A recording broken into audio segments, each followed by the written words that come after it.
So once again, the things that we will need will be paper and crayons, lots of blues, a purple or two, a turquoise of some kind, and sandy colors. So grays, that can be mustardy colors, any kinds of yellows, and a terracotta color right in here. And then just a little hint of a green color for back there. And just so you guys know, I actually modeled this bit of scenery off of a memory that I have from Santa Barbara, California, because I absolutely love Santa Barbara, and I got the privilege to go to the beach over there for my aunt's wedding years ago. It's been a long time, but that scene is something that stuck with me all these years. So I just decided we're going to do a classic landscape of that scene that's in my head. So hopefully you guys enjoy doing it. Hopefully it reminds you of something else that you've seen in your life. All right. Are we okay to get started? Cool. See a little bit of thumbs up. I'm going to go ahead and pin this screen for everybody so you guys can all see that. And in case you all are wondering why I'm looking down and not at you at the camera, it's because I'm using a different camera today. That's why. So you're going to see a lot of my forehead. But as long as you see me, that's fine. So we're going to go ahead and start off with our horizon line. This is going to be right back here. And I'm going to choose the lightest of my watercolors to draw that in. So for me, that's going to be this teal, which is actually the sea green. I think I said it was robin's egg earlier. It's actually sea green. So I'm just going to very lightly put the horizon line in there. Then I'm going to switch to the lightest of my sandy colors, and we're going to come in and create a very rough sketch or rough line for the shoreline. And when I say rough line, really what I mean is that most of our line is going to be underwater by the end of it. I'm not drawing this line. I'm going to draw this line over here. Like I said, very rough. It's going to be covered up. So let's see. Take note of how much space is at the top here. It's just a tiny sliver. Do you guys see that? It's just like maybe 2 fingers, if even that. That's going to be at the top. Again, maybe 2 fingers. And it's very difficult to draw a line from one edge to the next. I'm going to admit, Karen. Okay. So if you happen to have a straight edge of some kind, you can use that. However, you can try to do it by sight. And I like to do that by going on the end here, making a mark there at that end, and then jumping over here, scrolling along with my line, or I'm sorry, with my finger, looking at the paper with my finger, seeing how well I can move from edge to edge, trying to make it stay as even as possible. That's how you look at it by sight. And then marking the end of it. But you can always change that later. But if you have a straight edge, again, that's the best way to do it. But if not, I'm looking at this end and this end and looking to see how much space I have from here to the edge of the paper.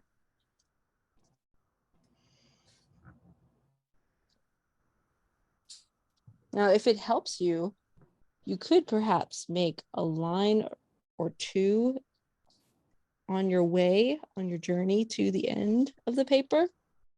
See if that helps you. Make little dashes. And then connect the dashes when you're done. Or try to connect the dashes. Maybe maybe trying to connect the dashes is a better way to describe it. Now, all of this, that's all going to be underwater, or at least in the background or something. So I'm not going to worry about those dashes here.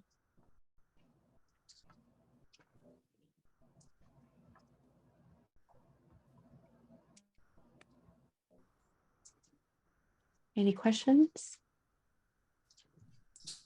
Too soon for questions, maybe. Okay, so let me show you this line right here. Now, I can tell you that this line starts a little bit below my horizon line. See this right here?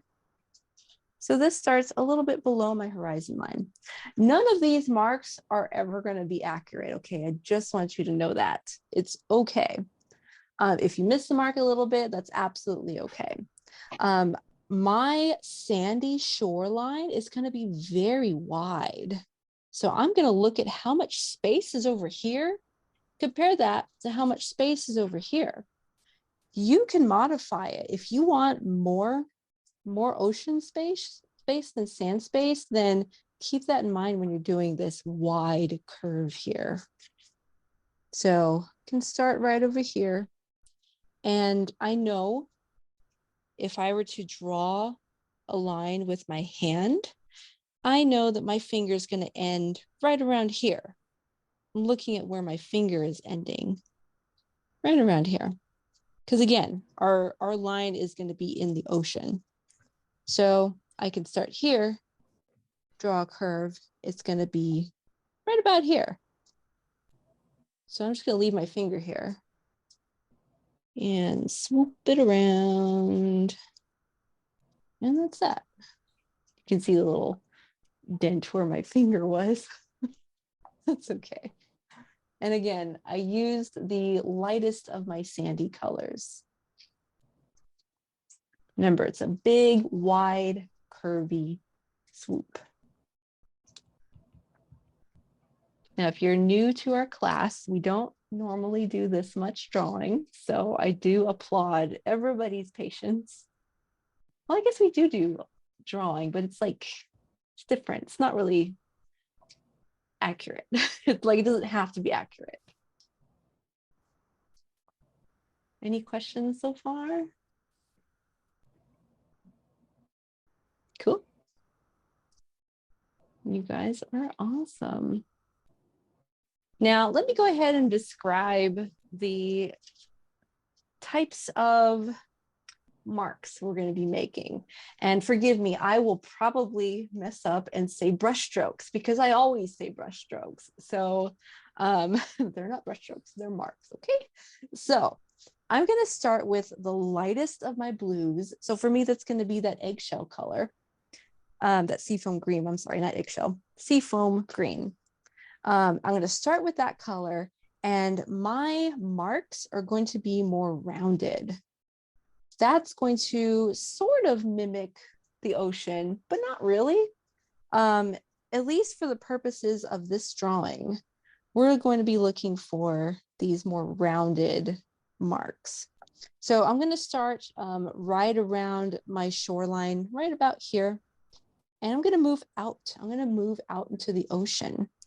And then after that, I'm going to take my next darkest color after that, which is going to be one of my blues. I'm going to take one of those colors and do the same thing until out here in our widest area, or our furthest area, I should say, out here is going to be purple. Middle is going to be our mid colors, our mid-range blues. And over here close to the shore, those are going to be our lightest colors. So I don't know how many colors you all have exactly, but right now it might be a good time to order them on your scrap sheet of paper.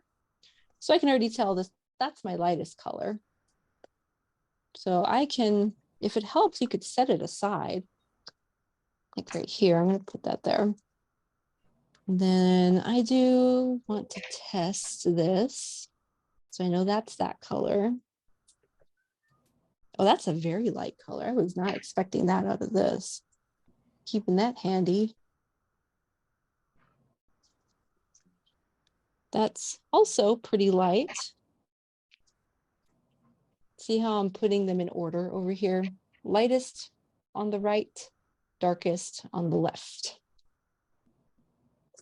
So I'd say I have a good range of colors here. It's my darkest blue. And then let's see what these purples look like. Here's another blue. I found another blue. Ooh, I like this. I would say this blue comes after here. I like that a lot. Okay. And then I've got my purple. Purple is on the far left side. That's how I ordered it. Not going to bother with the sandy colors just yet. We'll do that later.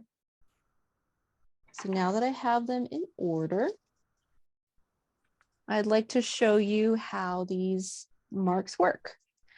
Keep in mind that using crayons, like sometimes you can break your crayons. I break my crayons very easily because I'm very heavy-handed with them. It might cramp a little bit, especially if you're not used to these kinds of brush strokes, mark making. So take a rest, stretch your hand out a little bit whenever you need to, stretch your elbow when you need to, take a little break when you need to. Not that it's strenuous, but it can be if you have some sort of mobility issues. So my marks, gonna start around here, closer to me, closer to the viewer. And I'm thinking of a very tropically ocean, just because this seafoam green is so tropically. And I'm even stretching this color into the area that's going to have a lot of those darker blues. We're going out here. All of these colors are going to overlap. And you can tell that my hand strokes, I guess, they're more elliptical, especially as I go out here further away. And that's because the horizon line, as we go further out and start to look further out, things just become smaller. They become a little bit tinier, a little bit closer together. So our hand brush strokes are going to mimic that. So they're going to be way out here, pretty elliptical, almost straight. And as I come out here, they're going to start to become a bit more rounded. And I'm going pretty far with this one. However, most of this is going to be covered. In fact, this line that I made, I'm going to come out here a little bit and just little by little start developing my shoreline. Little by little. It doesn't quite look like a shoreline just yet, but it'll get there. I can still see my line there, so I'll work on perhaps using a darker blue to cover that up.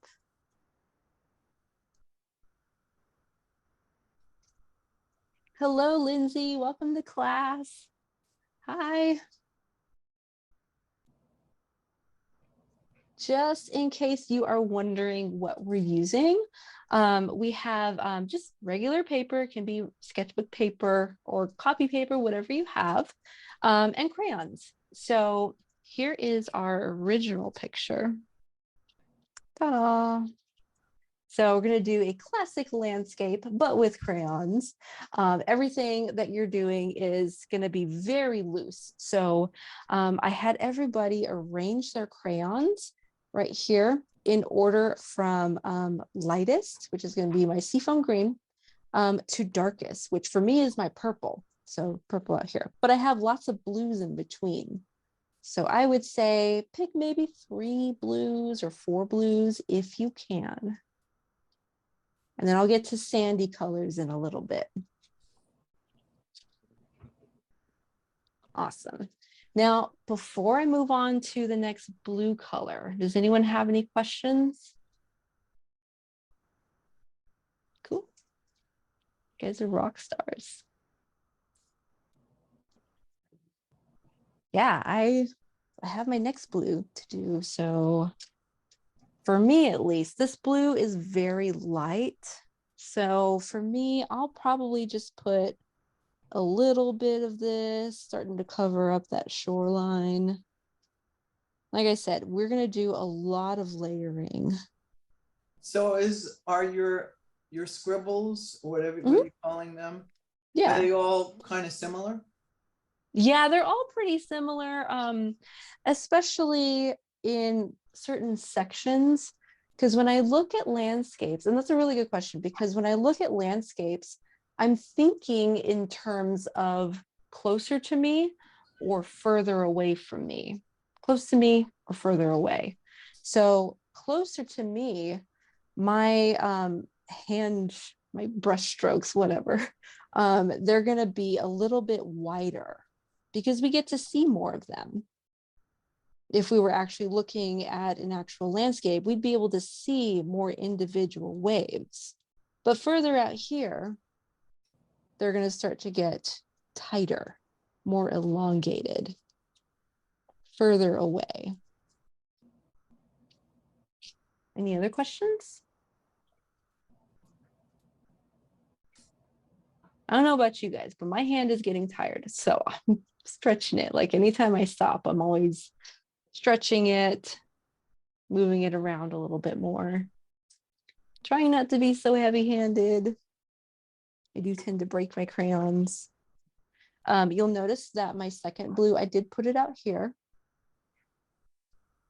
Now, you all can move onto your third, maybe fourth blue whenever you want. It just depends on you. I'm going to start to move way out here in this ocean. And like I mentioned, I'm thinking in terms of close to us or further away from us. So I can start over here, kind of in the mid range. It's out in the middle here. I feel like with this blue, I can start to cover everything up. And then as I go and move out here, I can start to make my ellipses a little bit tighter, a little bit more elongated. I know I'm going kind of fast. Basically, if you blink, you miss some of it. But I'm also stretching it too. And the nice thing about working with dry media like this, like crayons, is that you can always add more. So if you feel like you need more of a certain blue at any point, you can always add it. It gets a little bit more difficult when you try to take away certain things, and you really can't, honestly, at least not with this media. It's easier to add things. So if you want to go slower and you want to go a little bit more at your own pace, you can certainly do that. Any questions?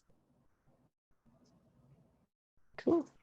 I personally love doing crayons. Like I love using crayons specifically because I feel like they're an easy medium to pick up because, you know, kids use them. We've all used crayons at some point in our lives, but using them in this manner just makes it seem a little bit more sophisticated. But you can still scribble, you can still have fun, but you're an adult, so you can do landscapes if you want to. It's okay. So since this is one of my medium blues, I'm going to go ahead and just make the leap and stretch it way out here. Now you don't have to. I'm pressing down lightly with this color. So honestly, out here, this color is probably not going to show up very much. And that's probably another thing that I should have mentioned, is that later on, once you familiarize yourself with your colors and you familiarize yourself with the motions that you're doing, you can start to press down harder. And you can see in my picture over here. Over here, I started by pressing down very lightly, But out here, there's so many different colors. And I definitely pressed down a lot harder with one of my blues, probably several of my blues, quite honestly. And the purple as well. Definitely the sand, but again, we'll get into that later. I'm probably not going to shape my shoreline just yet. Kind of want to get into the rhythm of making these brush strokes a little bit more, and then we'll get into that. Now for me, I can move on to my next color. And again, I'm going to start in the middle section here.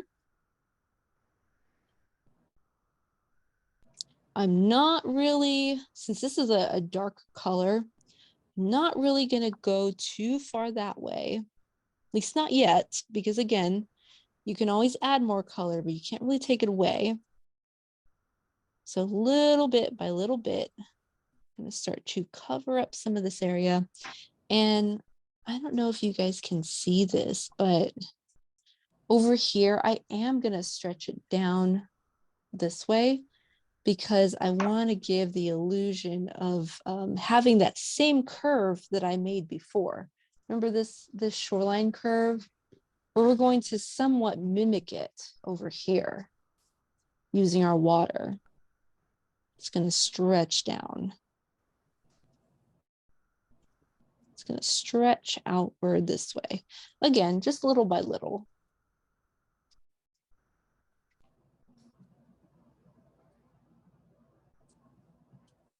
How are you doing, Karen? I got a crayon thing, so. Oh, cool. Yeah, I just got it because I came late. I'm a little like behind on the color thing, but no worries. I was thinking, since I have a little bit more colors than everyone, I might slow down a little bit. So maybe this is a good time to ask if you guys have done anything creative. I know Tony, you've showed us the painting you did, so you're welcome to show us if you want. Okay. Spotlight you. Let's see. And I did another floral one too. Oh, look at that. Here's the I did this earlier this afternoon. Oh, you did that's really cool. The sunset. Cool. But I did this one a couple of days ago. That one's beautiful.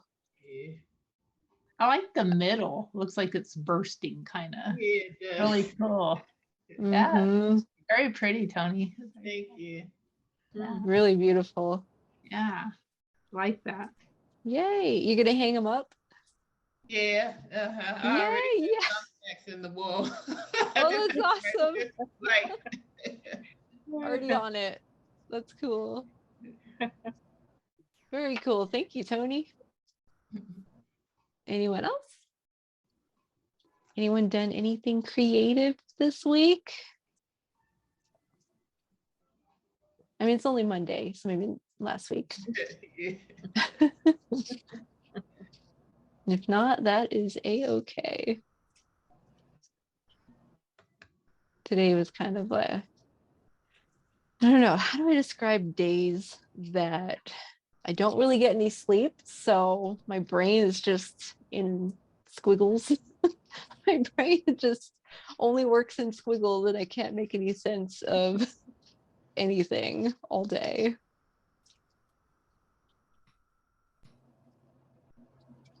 gee, I've never experienced that. Nope. Nobody knows what I'm talking about. I'm just sharp as a tack, no matter where I go. I know. Especially like, no matter what. Hot. Yeah, especially when it's hot. I know, especially in these temperatures. Mm-hmm. Like, so interesting that there's the brain squiggles that you wake up with, and then for me at least, there's the dizziness, which also kind of feels like it can be its own kind of brain squiggles if you want to think about it that way. I get You that pretty experience a often. lot of dizziness or? I do. Yeah, I do. Yeah. Yeah, it's no fun. You know, Yeah. I noticed because I got up late today, but I'm very sensitive. I know I used to love heat, and now I get dehydrated really fast, and I start to Mm-hmm. feel nauseous. And it's kind of somebody stopped by, and I slept late, and then he stopped by, and I could just feel myself getting nauseous. And I think when you're feeling nauseous, it's counterintuitive to want to drink water. But I drank like 3.5 cups of water in like an hour. And so I don't know if that happens with other people, but I'm noticing It's a lot of water too. Yeah. dehydration. Yeah, but I was just, it cured whatever, the dizziness, the feeling, nausea. Mm-hmm. Well, that's good though.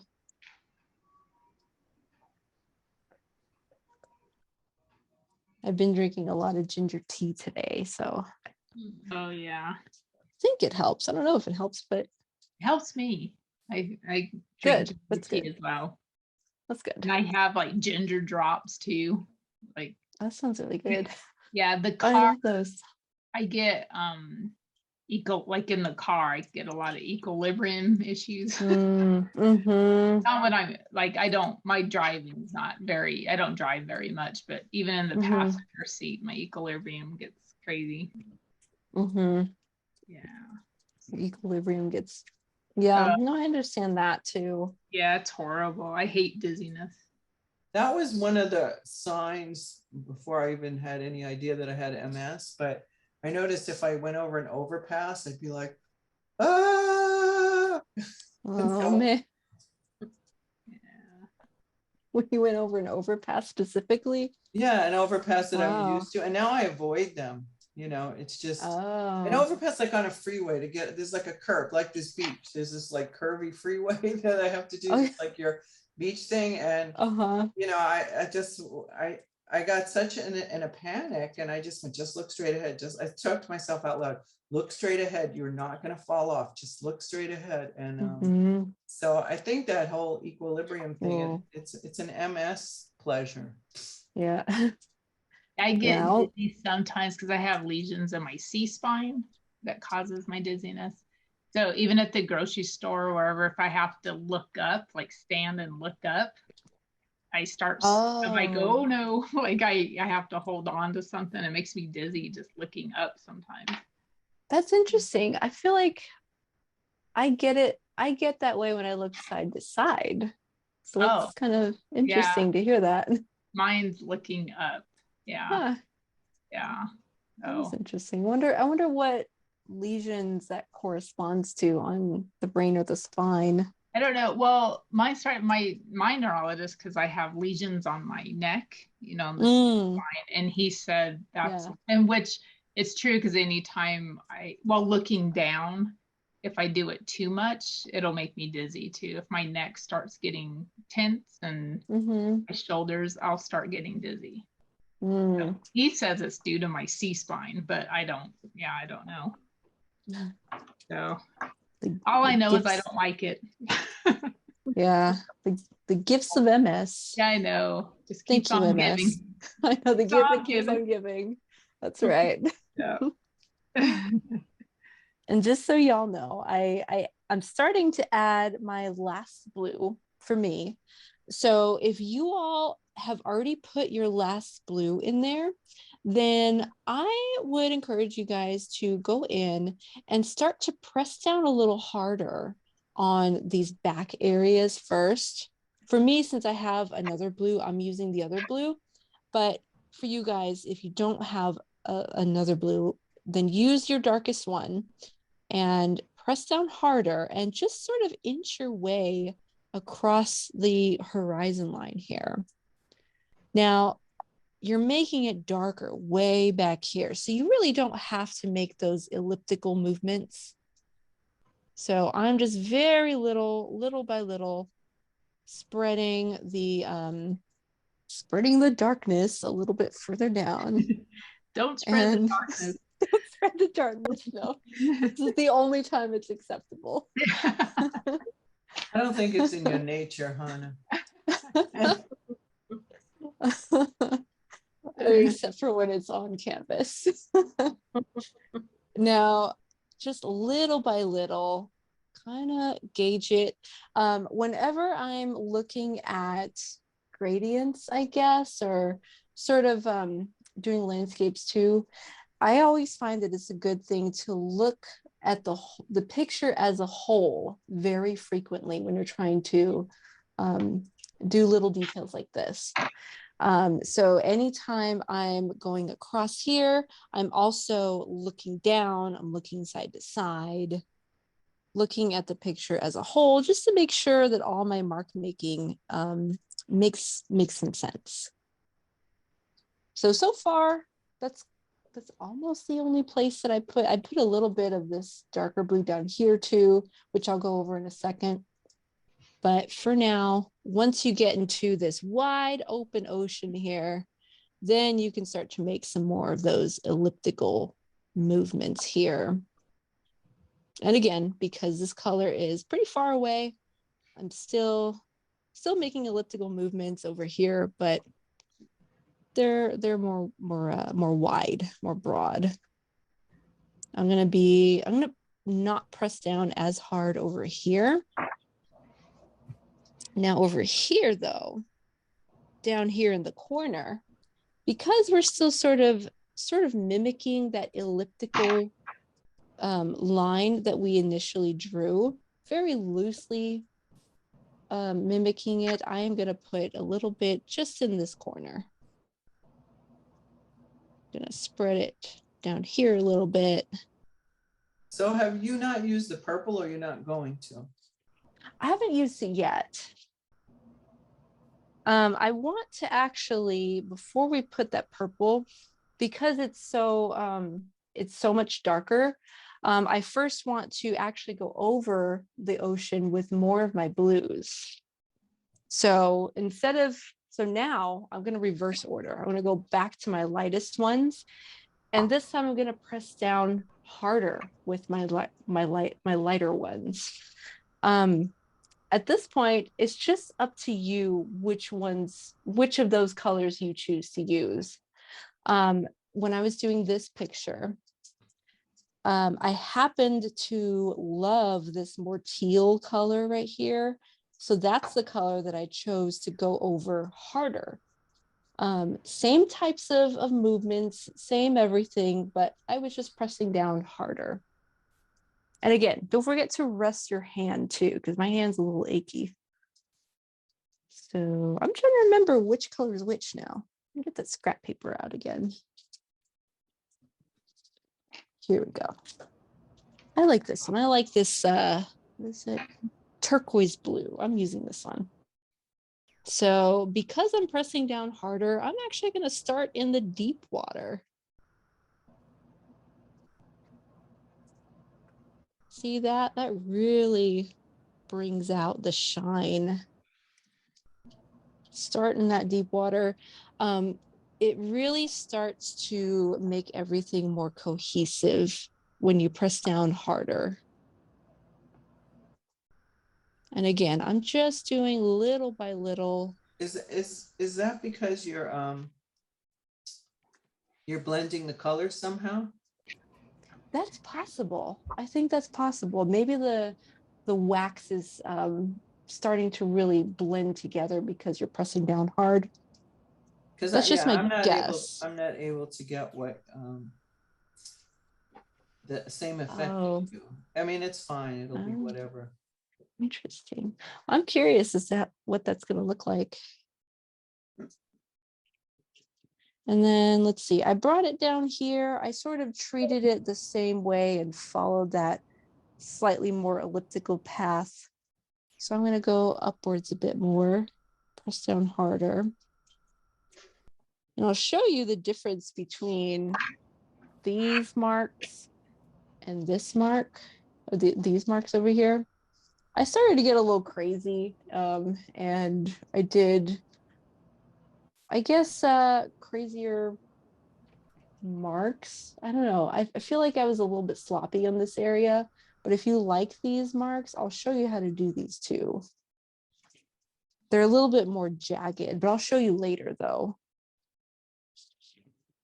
Just thought I would show you. In a moment, we're going to start on our sand. And if you would like to put that purple in there, you can do that now, actually.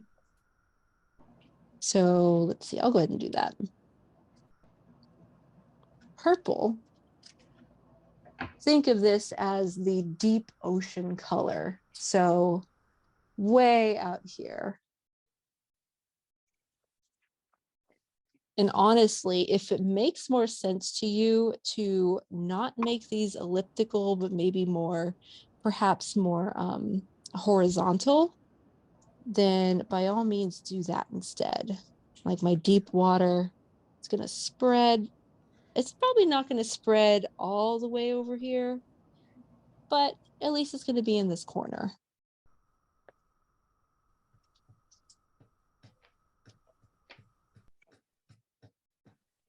Now, sandy colors, let me show you this one. Let's go back to this one. What I did was I took the lightest of my sandy colors, which I don't remember what color it is. It's all covered up by now. It's not this golden color that you see, but I took that one and I started to cover on top of my shoreline, on top of the shoreline that I already placed right there.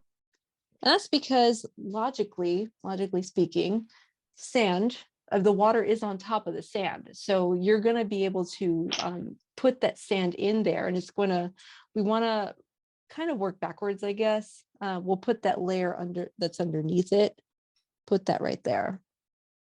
So let's see, I know I used this as my starting color, but I'm going to change it to peach, actually. I feel like peach makes a little more sense as a starting color, at least for me.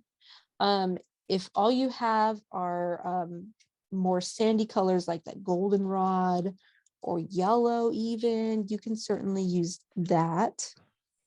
Let's see, that goldenrod, I love this color, so I want to use this. I guess we can use this time to order our sand colors, like put them all in order. So there's my peach, there's my goldenrod. I have this this marvelous color right here, which I actually don't exactly know where to place it. I'm just gonna put it out here for now. Let's see. What else? I know I brought out a terracotta color of some sort. Here it is. Oh, perfect. It's called brick red. This is definitely going to be my most lightly used color. I'm barely going to put any of that in there. And then I'll just use yellow just because. There. Yellow is going to be right in between peach and goldenrod. So I'll just stick with those. Peach, yellow, goldenrod, marvelous, and brick red.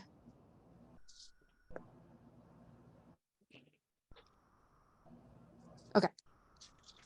So I'm going to go ahead and take that peach color, and I'm going to start right here on my initial arc line. I can still see it here. Go ahead, and these brush strokes here are actually going to be more up and down. Like this. I guess not up and down, I'm sorry. Side to side. They're going to be a little bit longer over here because once again, it's closer to us, but they're going to get a little shorter way out here. You can also see me covering up some of my shoreline inside the water, going inside the water a little bit.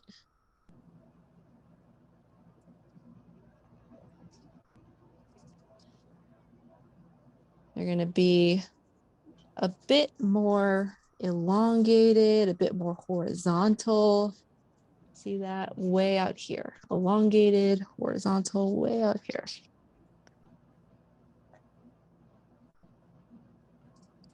When you're looking at things from a distance, they seem a little bit more flat, a little bit more horizontal, but you can play with the direction of the sand when you're closer up here.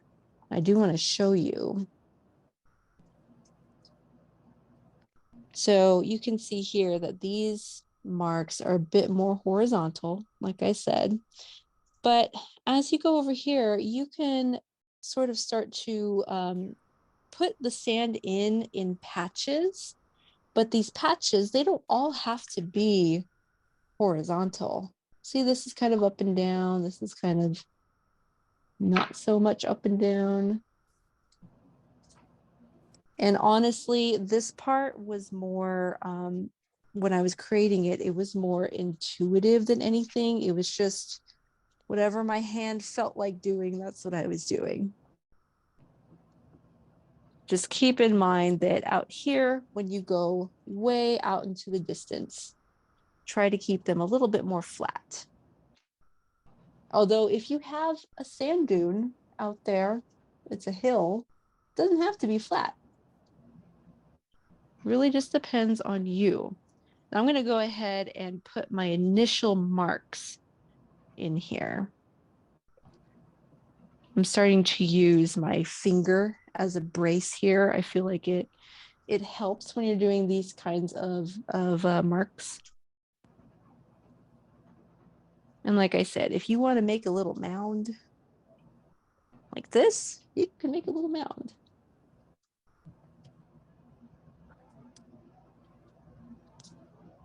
I'm going and making this little bit of sand in patches.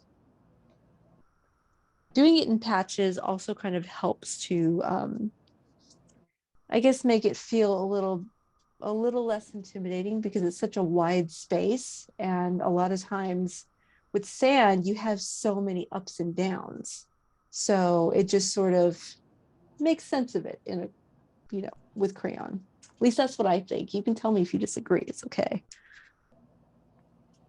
Yeah, it's like the ocean comes in and changes the texture.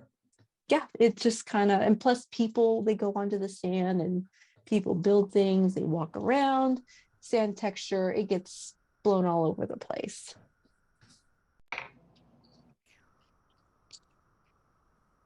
So again, you can see all these patches.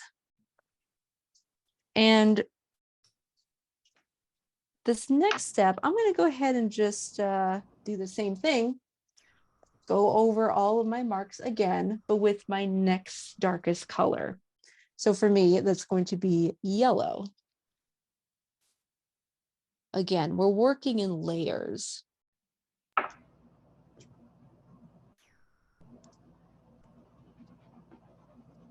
So you don't have to stay exactly in the same areas. You can, like I have a lot of white areas over here, so I can start to cover up those white areas too. Out here. Because yellow and blue create green. I don't know how many of you guys are using yellow, but if you were to go out into the water area, this color would turn your water into green. So you'd have algae. So watch out for that. You can certainly use other less yellowy colors on top of the water if you have that, or if you just like a lot of algae, then put some yellow there. Like over here, I can do that. Now, since I would still consider this a light color, I can still make some more sweeping motions. And again, I'm very, what's the word, intuitive when it comes to making scribbles. So sometimes I just feel like making wider brush strokes with my elbow, or just kind of keeping it simple and smaller. by shading with my fingers instead, or my wrist.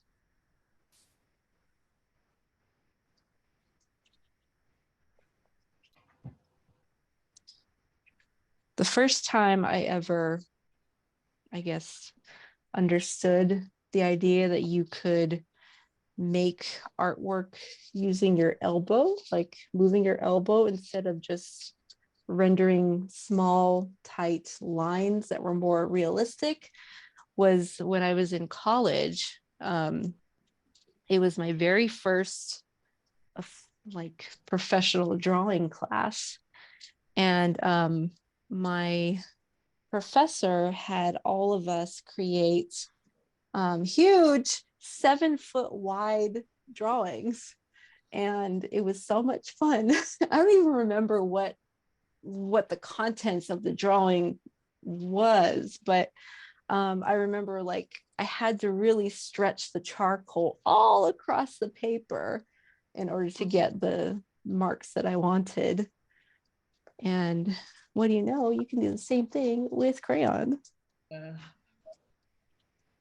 was cool. I don't have that drawing anymore. I wish I had it, but I don't. Now, before I move on to my next sandy color, which for me is going to be goldenrod, it's my next darkest. Do we have any questions? Nope. Cool. Does anyone want to show your work in progress? If not, that's okay. Okay, we still got actually a good amount to go, so we probably will go a little bit over time. So, okay. This color you're about to use, is that the one that's closest to a sandy color? Yeah, the goldenrod. Yeah, goldenrod for sure. I'm definitely going to start back here just to get a feel for the color. And I like it a lot. So I'm going to go over a huge portion, also in sections. And I am, because this color much more closely resembles the sandy color, I'm going to press down hard with this color. It's a little bit more concrete. I definitely know that I like it as sandy color. Keep in mind also though, and I'm going to keep this in mind too, when you're pressing down hard, it's going to make it seem like it's further back. So it does help to start out back here, but as you're moving closer to where closer towards you in the picture, I would maybe press down harder just to kind of get a feel for the color. I'm sorry, press down lighter, excuse me, just to get a feel for the color and whether or not it looks like it's pushing everything back. Now, in some areas, you can intentionally make smaller lines. See that? Smaller lines. That way it sort of looks like there are more lumps in the sand. And that is what I did with that terracotta color. That'll come later. Just to give you an idea, you can create weight by using smaller lines.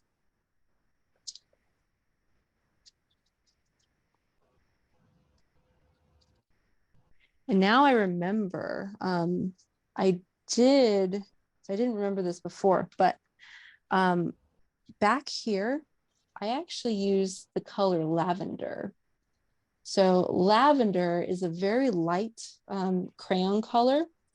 And because it's the opposite of yellow, if you remember the color wheel, it's a complementary color. So yellow is going to be on the wheel, but purple is going to be on the opposite side. So it's complementary. It's actually going to push back the sand even further, especially if I use it way out here.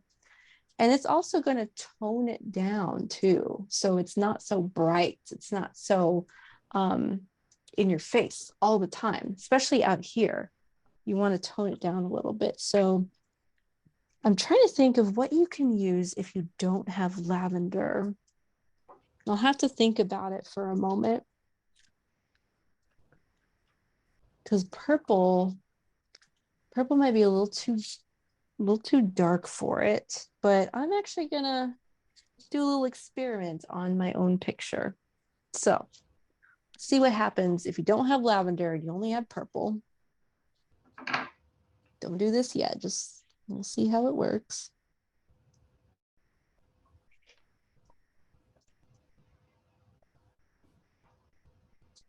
Okay, so what I'm doing is pressing down very lightly and going in the back area, just very lightly covering the same brush strokes with the light amount of purple. And it does push it back. Now it's only back here. Again, this is optional. This is only if you don't have lavender. If you do have lavender, then you can definitely press down hard. You don't have to worry too much about getting too much purple. Like I'm using lavender right here.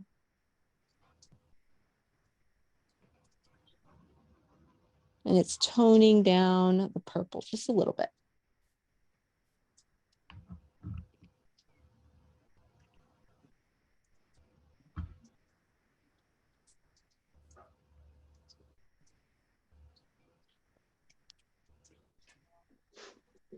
Any questions?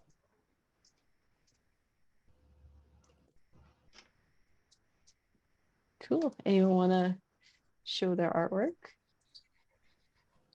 I mean, we're not finished. We still have to put the background in.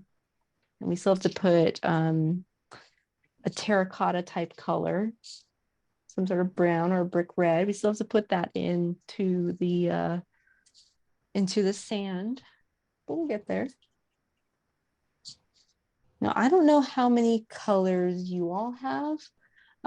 For me, I also pulled out that marvelous color. So that can just be anything else at this point, can really just be more of a supplement to the sand. What did you call it?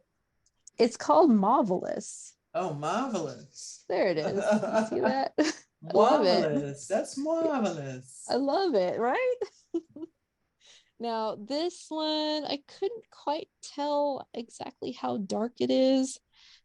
It kind of looks like it's more on par with the lavender color as far as tint is concerned.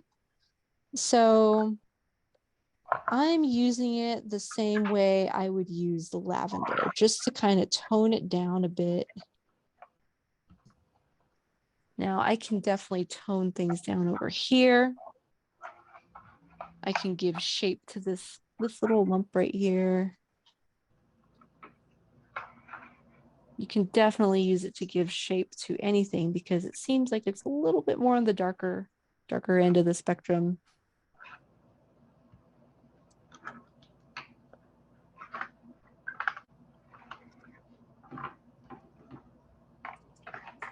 Now, we've got to put a background back there.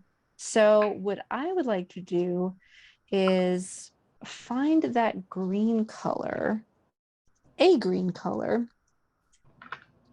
I feel like perhaps a darker green would be good. I found a forest green. So I think a forest green would be good to use. I am going to throw in a little bit of a sandy color in there as well. And one of my sandy colors, it doesn't really matter which one, just maybe not the terracotta. But any of the other ones I think would do well. So I'm going to throw in one of these sandy colors first to draw it. And these are just going to be hills. They're not really, because they're so far away, we can't really see very much of it. You can see I kind of messed up right there. I wanted to bring it upwards a little bit. Perhaps there's one one bigger hill right there. Your hills can be really any shape or size that you want them to be. And I'm going to color it in.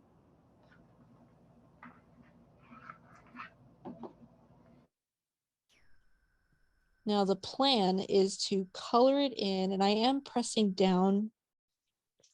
Maybe not too hard, maybe like medium. I know that's a very loose term, but that's not too hard, it's not too soft. Color it all in, and then take your green and start to color it in sections. So little bits here and there. Here it is a little bit closer, so you can see that. This is just to give the illusion of vegetation on the hills over there.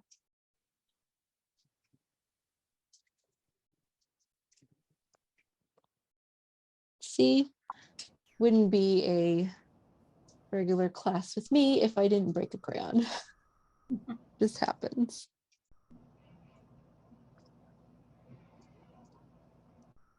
Now I am pressing down hard with the green because I do want it to show up. And then after this, we will choose one of our medium blues, one of our medium ocean colors, and we'll go over the sky. I'm going to imagine some fog in the background, perhaps some clouds rolling in. Maybe it's a little bit more foggy back there than it is closer to you. Let me show you what I mean. See that? These are very wide marks, but I pressed down very lightly. And I think I used two of my blue colors. My lightest one, I stretched it all the way over here. It's hard to see that, but it's stretched all the way over here. And the darker of the two, it just stayed over here over the ocean. So I think I need my cheat sheet again to figure out which one is which.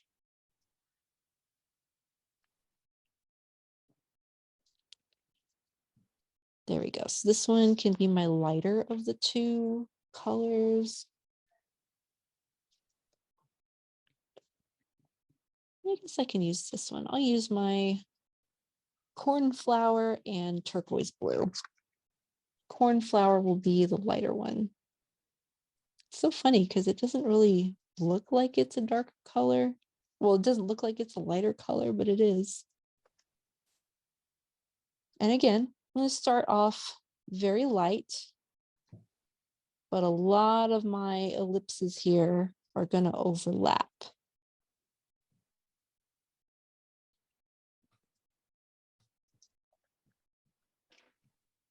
I want to make sure this is a little closer. There we go.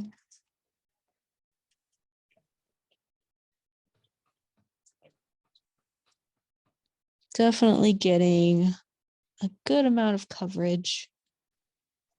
I want to go all the way to the end.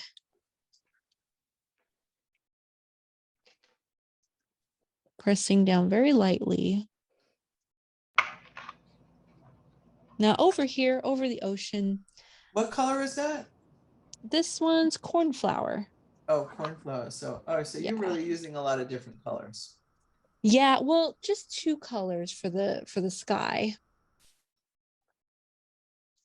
So I chose lavender. It's cornflower, huh? It looks like lavender, doesn't it? It's cornflower. And then my second color, I just chose turquoise blue. But you can choose any of your medium ocean colors. Any of those medium colors will work. For the last bit, this one, I'm going to press down just a little harder. I only want to cover the ocean portion. And my ellipses are going to get a little bit smaller as I get closer to the islands. A little smaller there, bigger over the ocean. I just imagine that's what the clouds would do. I don't really know if the clouds would really do that. But in my world, that's what happens. Hope you guys can see that well enough.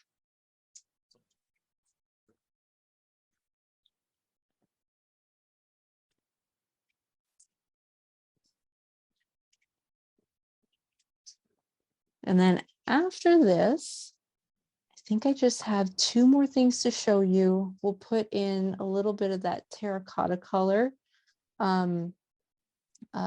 in the sand. And then I'll show you how to define the shoreline. So personally, let me pull this out. There we go. Personally, I feel like I could have been a little bit more gentle with the rolling of the waves in this portion. So this time around, I'm not going to have quite so much of a dip right over here. It'll be a bit more of a gentle curve instead.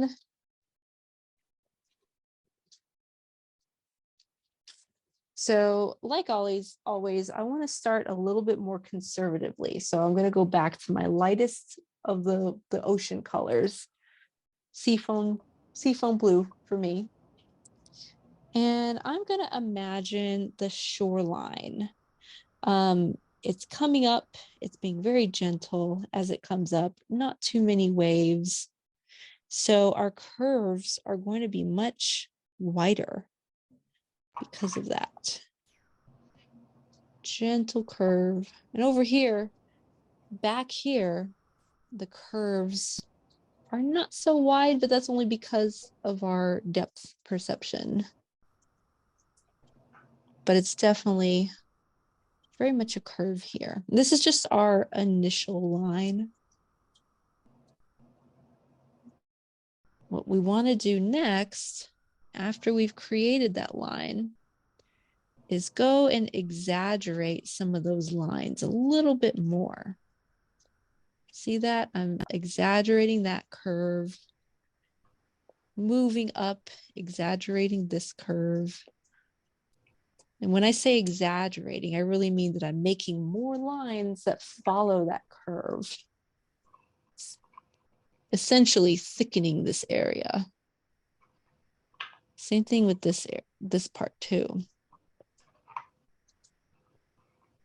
Again, the waves are still pretty gentle, but they get a little bit closer together the further out you move. So you really can't see anything up here, way out here. And I know I have all kinds of different marks over here on the ocean shore because I have the sand and then the ocean is going right on top of it. But these lines, they go right on top of everything.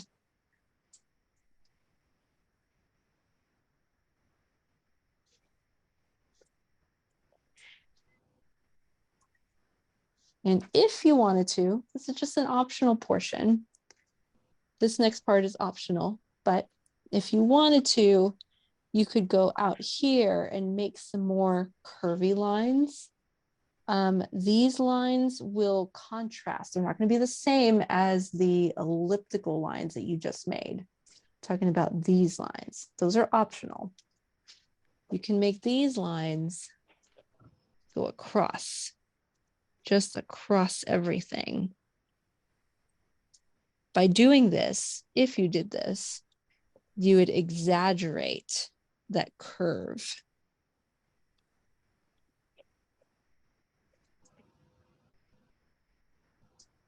Again, that's just an option. Don't have to.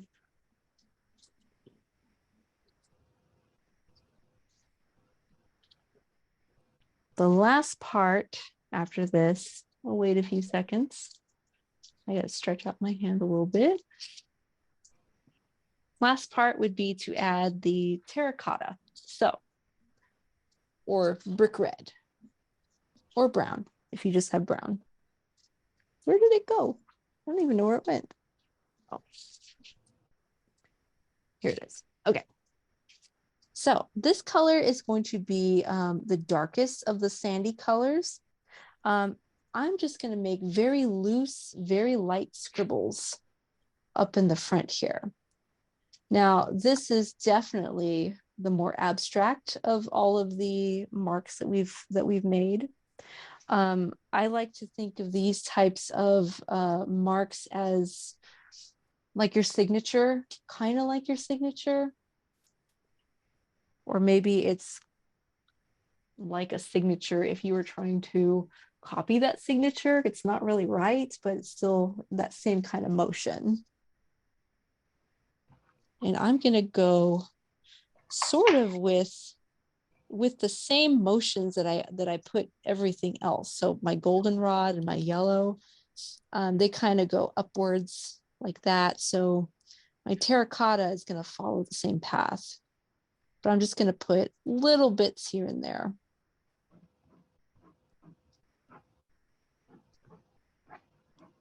I can even put some way back here. Again, going with the lines that are already there. These are horizontal because again, it's in the background.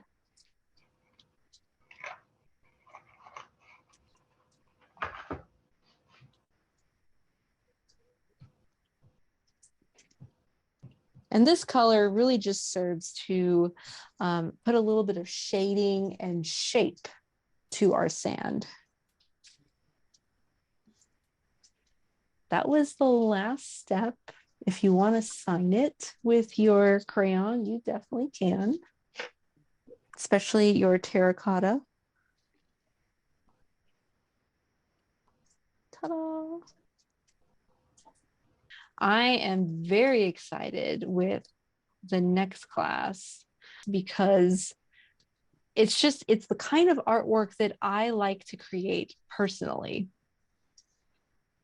I feel like this is just my opinion, okay? But, with multiple sclerosis, a lot of times we have to work extra hard, and there's this, I know that our brain is plastic, we're capable of relearning things. These types of motions, they just sort of gave me hope for the future.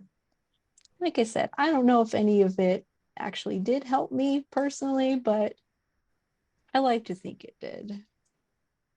Oh, Oh. Now, you called it motion, right? Yeah. Yes, it's called motion. Now this is the version that's in watercolor, but I also have another version, which I'll show you in a second, that I created using color pencil. So you can use crayons or you can use color pencil with this project as well if you don't have the watercolors. And I have a lot of different versions to show you. It's very, very free form, very, very abstract. So yours will not look like this one. Mine will not look like this one either. So it's all about learning how to create the shapes using the brush. So create the shapes using the brush and repeating again and again and again. I didn't plan any of this out. Like I said, I'm a very instinctual artist. So it just sort of happened. And so let me show you the other one that you can create using color pencil and crayon. If I can find that one. There it is. You see that one? Oh, cool. So same principle, repeating the same types of dash marks, or if you want to call them scribbles, you can call them scribbles.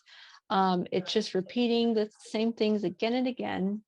And for this one, for both mediums that you use, either one you choose to use, it'll help if you have enough space to turn your picture around as you create it. It just might make it a little bit easier. So I'm excited for it. Yeah. So I know that I use this phrase a lot. There's a power in numbers, and that's very much the case with this picture. So don't feel like every little mark you make is going to make a difference. It's not. There's a power in numbers there. So it's all about the practice and doing it again and again and again. Cool. Anyone want to share their crayon pictures? Yay, Susie, I see your... Let me get off the blurry background. It always does that. Okay, there we go. I don't know how to... Perfect. Let me got you. There we go, Susie. Okay. There we go. That blue is gorgeous. Thank you. I love your shoreline too. Beautiful. And the background too. Like I see a little bit. There you go. A little bit of the mountains, yeah. The mountains. I love it. Oh, thank you. It's so pretty though. Like I see a lot of depth in there. Cool. Thank you. Thank you. Awesome. Who is next? Yes, I'll go. Let's see. I saw Lindsay raise her hand and then I see Tony. So Tony, I'll do you first and then Lindsay. There we go. Look at all those mountains. Yeah. Do even more mountains. I love it. I love the depth that you made with the ocean too. It really looks like it goes far out there. Big curve. Nice. Yeah. I love it. Thank you. Thank you. Awesome. Lindsay, I'm going to go back to you. Oh, your picture. Oh, there we go. There you are. Awesome, Lindsay. There we go. I love that sand so much. Yeah. I love it. And the depth, like the depth and the types of gradients that you were able to put in the ocean, that looks really nice. I love how soft the water looks. Thank you, Lindsay. Yay. I just saw that Lisa had to log off. Oh, she's gone. Okay, well. Marianne, did you want to share? There we go. There we go. You really have a lot of that purple in there. That depth is really good, Marianne. Like Thank you. It looks like it's really back there. Thanks. Very cool. Thank you. Yay. Veronica? Got you. There we go. See a lot of sand there. Oh, there we go. Yeah. Now I see the mountains. That's awesome. I love all the texture you could put in the sand. There's a lot to look like it looks like it's a well-used beach. a lot of like maybe people go on there, maybe animals go there. I don't know. I love it. Awesome. Thank you. The narrative of each piece. That's what it looks like. Who else is next? Anyone?